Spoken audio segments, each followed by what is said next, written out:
Gue akan bahas 3 prinsip untuk membangun yang namanya kekayaan. Prinsip pertama, ini yang paling penting menurut gue, adalah jangan kehilangan uang.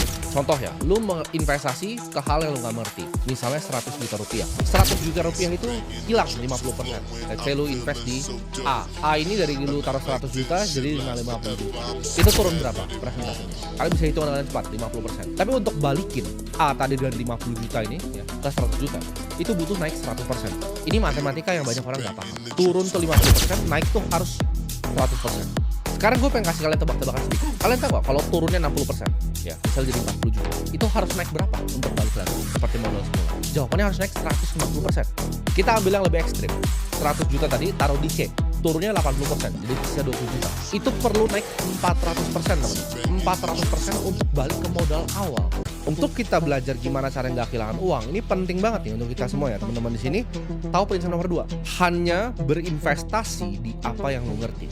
Jangan bohongin diri sendiri, lu ngerti apa yang lu nggak ngerti. Contohnya seperti gue minggu lalu ditawarin, oke ini ada startup AI begini-begini, series B lu mau masuk nggak? Bareng ini, venture capital ada A, ada yang bisa lulus segala macam. Jawabannya gue jujur gue nggak mengerti. Ya gue pengguna AI, tapi kalau gue disuruh bikin language model gue nggak ngerti. Mulainya dari mana pun gue nggak tahu.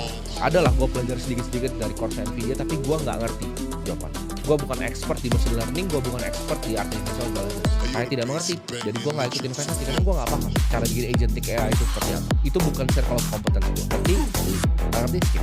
Jadi pilih satu circle of competence dan jadi kelas dunia di bidang itu. Prinsip terakhir adalah untuk berpikir secara jangka panjang, pikir secara long term. Karena compound ini adalah keajaiban dunia ke-8. Buffett itu hit $1 billion di umur 50 tahun. 16 triliun pertama itu umur dia 50 tahun. Butuh waktu puluhan tahun untuk compounding uang gitu. Untuk yang memanfaatkan namanya bunga majemuk ini. Gue tidak pernah punya mindset untuk cari uang cepat. Enggak. Mindset gue adalah gimana caranya gue bisa bikin kekayaan yang bertahan, bukan cari uang cepat. Gue percaya orang yang mengumpulkan hartanya sedikit demi sedikit itu justru bertahan lama. Tapi siapa yang ngambil harta yang besar? Cara yang nggak baik itu akan bilang. Jadi nggak ada semata-mata lu lihat, oh dia jadi kaya, dia tiba kan. Ini prosesnya dekade. Gue nggak ngomong 10 tahun, tapi dekade. Bunga majemuk ini akan berbunganya dekade. Kekayaan itu nggak dibikin sama orang yang jenius.